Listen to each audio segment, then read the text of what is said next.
మనం ఇప్పుడు వర్క్ చేస్తున్న జాబ్ 5 ఇయర్స్ తర్వాత ఉండకపోవచ్చు. కానీ రియల్ క్వెషన్ మన జాబ్ ఉండకపోవడం గాదు. మనమేం చేస్తామని. ఏఐ ఆల్రెడీ ఈమెయిల్స్ రాస్తుంది, కోడ్ రాస్తుంది, డిజైన్ చేస్తుంది, వీడియోస్ ఎడిట్ చేస్తుంది, సినిమాలు చేస్తుంది. చాలా ఏరియాస్‌లో హ్యూమన్స్ కంటే బెటర్‌గా చేస్తుంది. ఇంతకుముందు ఆటోమేషన్ అంటే physical work, factories, machines, repetitive tasks. కానీ ఇప్పుడు థింకింగ్ కూడా ఆటోమేట్ అవుతుంది. For the first time intelligence కూడా ఆటోమేట్ అవుతుంది. మీరు డిజైనర్ అయినా, డెవలపర్ అయినా, కాంటెంట్ క్రియేటర్ అయినా అన్నిటిలో ఏఐ ఉంది. ట్విస్ట్ ఏంటంటే ఏఐ మన జాబ్‌ని రీప్లేస్ చేయడం గాదు. మన వర్క్ నేచర్‌ని మార్చేస్తుంది. కంపెనీస్ ఇప్పుడు ఏఐ టూల్స్‌ని ఇంటిగ్రేట్ చేస్తున్నాయి. తక్కువ మందితో ఎక్కువ అవుట్‌పుట్ జనరేట్ చేస్తున్నాయి.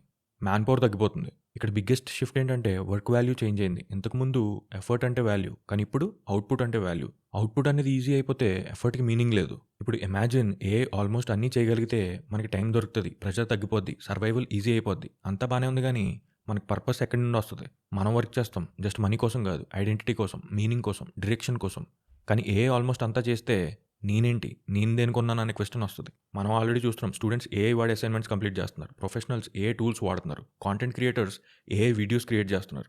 స్కిల్ వాల్యూ తగ్గడం కాదు. స్కిల్ యూనిక్‌నెస్ తగ్గుతుంది. అందరూ క్రియేట్ చేయగలిగితే మన స్పెషల్ ఏంటి? ఇది ఎకనామికల్ ప్రాబ్లమ్ కాదు. ఇది సైకలాజికల్ ప్రాబ్లమ్. ఇక్కడ పాజిటివ్ సైడ్ కూడా ఉంది. ఏఐ బోరింగ్ టాస్క్స్ రిమూవ్ చేస్తుంది. క్రియేటివిటీ ఇంక్రీజ్ చేస్తుంది. లెర్నింగ్ ఈజీ చేస్తుంది.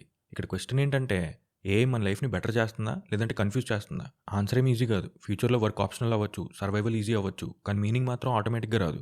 మీనింగ్ క్రియేట్ చేయాలి. సో నెక్స్ట్ టైం మనం ఏఐ గురించి ఆలోచించినప్పుడు మన జాబ్ సేఫేనా అని కాకుండా నా రోల్ ఏంటి ఫ్యూచర్‌లో అని ఆలోచించాలి. నెక్స్ట్ ఎపిసోడ్‌లో ఇంకా డీపర్ కాన్సెప్ట్స్ డిస్కస్ చేద్దాం. Until next episode keep questioning.